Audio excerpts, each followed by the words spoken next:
And now, News 4's Weather Extra with Chief Meteorologist David Paul.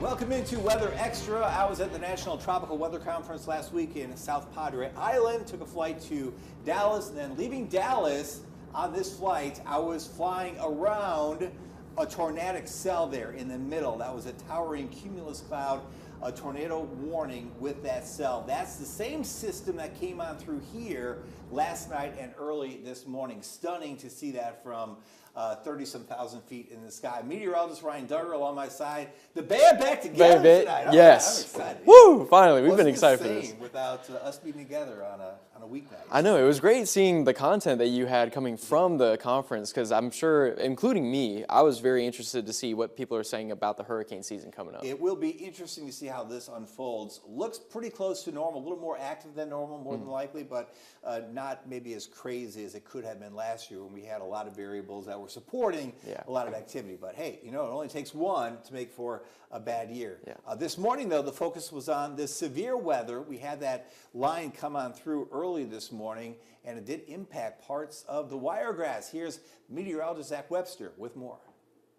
Portions of News 4 this morning were interrupted due to a few different tornado warnings that were issued for some of our eastern counties of our region, including a radar-confirmed tornado that touched down over in the western portions of Early County. That tornado started off as an area of broad rotation just to the north of Highway 84 and just to the northeast of Ashford. It continued to move off toward the northeast, crossed over Highway 95 there in the far eastern portions of Houston County, then started producing a tornado shortly after crossing over the Alabama and the Georgia state line, just to the south of Columbia, just to the south of Georgia Highway 62. That then radar-confirmed tornado continued to move off toward the north and the east. That debris ball on our debris tracker became the most intense, the most well-defined right as it crossed over Georgia Highway 62, and it continued to move off toward the north and the east, still as a fairly weak tornado as it moved through the western portions of Blakely. There is a rough estimate of where that tornado tracked, again, touching down somewhere just to the south of Georgia Highway 62, shortly after crossing over the Alabama state line, moved northeastward, crossed over Highway 62 near the Luke community, then continued to move off toward the north and east before eventually weakening just to the west and northwest of Blakely.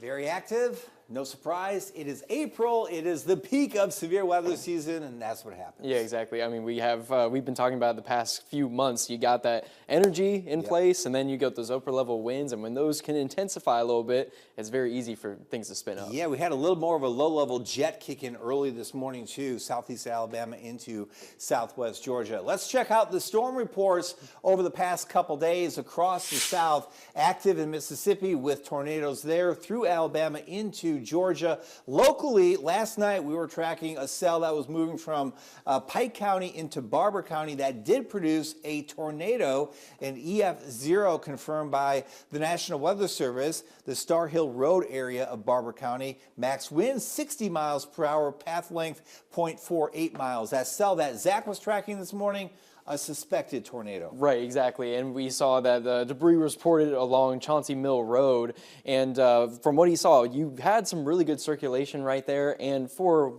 low-end tornadoes, we were even saying this last Monday, for tornadoes of that strength and straight line wind gusts, it can be hard to determine sometimes the damage, so you gotta wait for that survey to come in. Exactly, the survey or the debris signature on radar, that is a really good tool to match that debris signature with rotation in the atmosphere. Okay, where do we go from here? I mentioned during main weather that the pattern looks pretty quiet as we go forward in time, so let's roll this over the next 10 days. Rainfall totals, look at that number in Dothan. 0. Looking out to the 17th of April, 0. So rain chance is not looking great. There could be a couple showers that come in early on Friday. There's that little system Thursday evening at 11 north of us, but it kind of fades out all the way through the weekend. Saturday, Sunday, next week, Monday, Tuesday, all the way through most of next week. Very quiet weather, a system out there Tuesday over the Plains states. But hey, no rain means no severe weather worries over the next several days. That's some good news. Yeah, so a nice little break, especially even for everyone at home and also for us. Hey, we're going to enjoy it for a little bit. It was a long day yesterday for sure. All right, now we focus on some chilly weather building in. We'll have details on that coming up next. And now, News 4's Weather Extra. We are tracking some chilly air moving southward. Ryan, I had to do a double take when I built this map because these numbers look like January. Yeah, they really do. We were taking a look at Bismarck, 18 degrees up there. International Falls, just on the Canadian border, really close to that, 13 degrees. A little bit farther south, more of those temperatures either below freezing or just above, like Des Moines at 35. But yeah, this is chilly for sure. For sure. Our old friend Zach Hatcher is in Dayton, Ohio, where it was 30 degrees this morning. We have temperatures in the 50s this evening. Tomorrow morning, middle to lower 40s. As we go into Wednesday morning, it will be colder. We hit about 70 tomorrow and then drop into the lower 40s for tomorrow night. A decent recovery on Wednesday, but Thursday morning?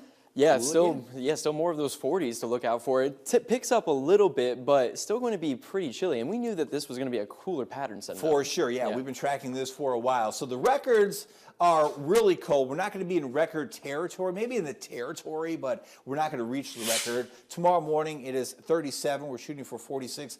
On the 9th, it is 36. We're shooting for 42. And then the following weekend, this weekend coming up, another blast comes in. Close, but not that close. Yeah, exactly. Still seeing more of those 39 degrees for April 12th, 41 for April 13th, but we're still above that mark. So compared to those record highs we were watching, we're not close to that. No. The cool air, though, will dominate, even if it's not record breaking. That one trough lifts out. Here comes another trough of low pressure building in for Sunday morning. That keeps the cool air in place. But westward, what's that inverted U called? Yeah, ridge, right? A ridge, yeah. That's right. I don't have to hit the buzzer. You nailed it. That ridge will be shifting eastward in time. So the 8 to 14 day outlook, looking beyond the next 7 days, which will be cool, that next 7-day period does look to be warmer than normal. You saw that 84 on the 7-day forecast for next Monday. It turns around next week. Yeah, exactly. And once we see more of this warmth build up, we get that moisture back, and then maybe severe weather chances. That's a good point. Yeah. Do we recharge the atmosphere in a couple weeks? Certainly a possibility. That's it for us tonight. Thanks for tuning in. We'll see you tomorrow night right here on News 4.